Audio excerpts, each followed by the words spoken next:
एक नौजवान कब्रिस्तान में अपने बाप की कब्र पर जाता है तो वो हैरान हो जाता है कि पूरे कब्रिस्तान में ऐसी खुशबू आ रही है जो उसने आज तक नहीं महसूस की थी।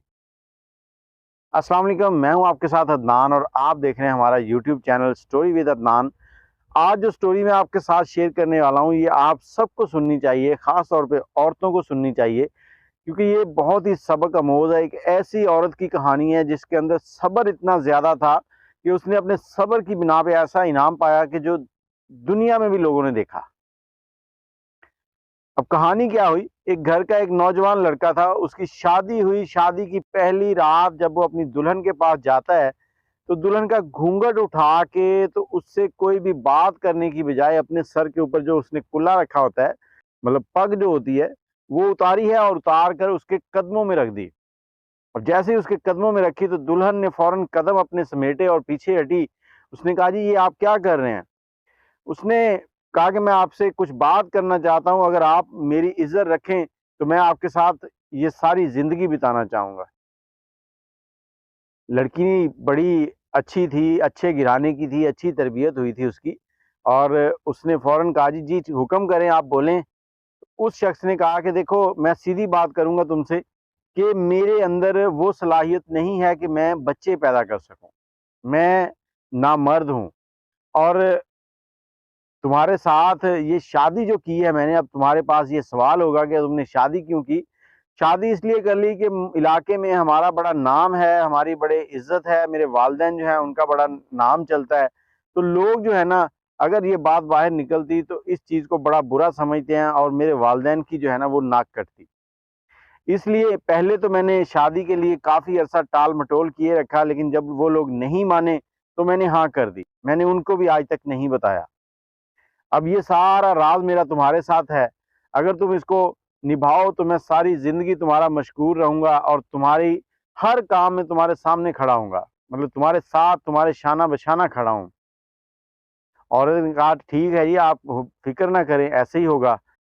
अब सुबह हुई, सुबह उठ के औरत ने मामूल के मुताबिक, जैसे पहले उसने मतलब सहेलियों से या कहीं से सुना होगा कि सुबह उठ के नहाते हैं, ये करते हैं, वो करते हैं, उसने सारे वो काम किए। अब घर में सारे हँसी-खुशी रह रहे हैं, वो मियाँ-बीवी भी अच्छी ज़िंदगी गुज़ार रहे हैं।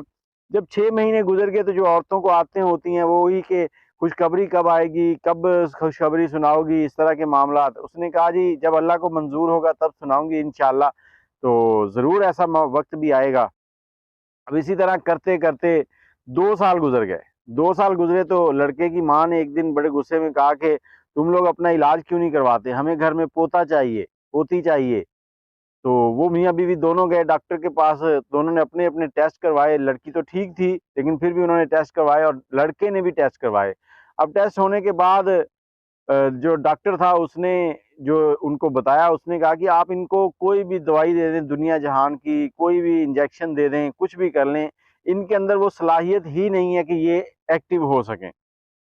अब ये सारी दवाइयाँ लड़का शादी से पहले भी ले चुका था, लेकिन बेगम की तसल्ली के लिए उसने दोबारा से ये सारा काम किया ताकि उसके दिल में भी रंज ना रहे कि शायद ये काम कर लेते तो ठीक हो जाते।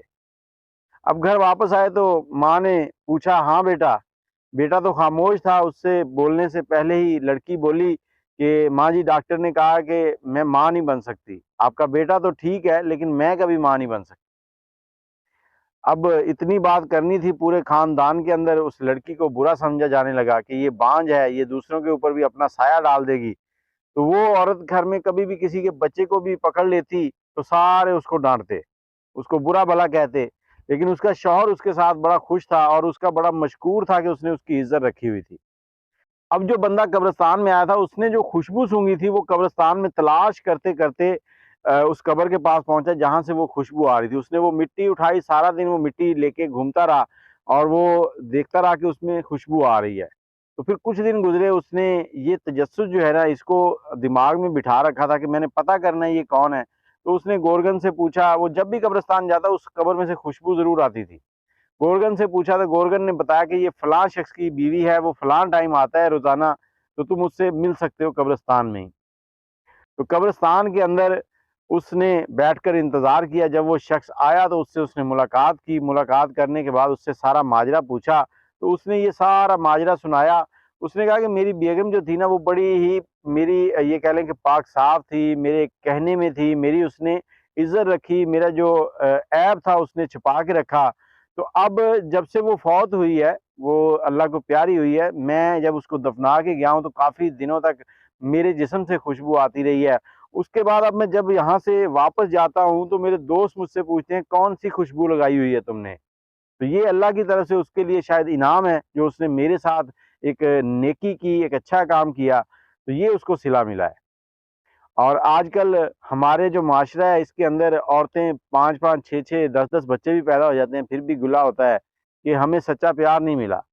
अब मर्द का जो मामला है ना वो कुछ और है। मर्द के लिए सबसे इम्पोर्टेंट होता है कि घर वालों के लिए खाने-पीने का बंदोबस्त करना। खाना-पीना सब कुछ अल्लाह की तरफ से, लेकिन उसने वसीला तो बनाया हुआ है। जब तक आप हाथ नहीं हिलाएँगे तो कुछ आपके हाथ में नहीं आएगा। तो उस मर्द उस चक्कर में लगा रहता है और औरत समझती है पता नहीं वो हमसे मोहब्बत नहीं करता। तो ये कहानी सुनाने का मकसद सिर्फ़ आपको ये है कि अपने घर में असर व रसूख को कायम रखें, एक-दूसरे के साथ अच्छे तरीके से रहें और अच्छी ज़िंदगी गुज़ारें। मुझे इजाज़त दें, दुआ में याद रखिएगा। अल्लाह हाफ़िज़।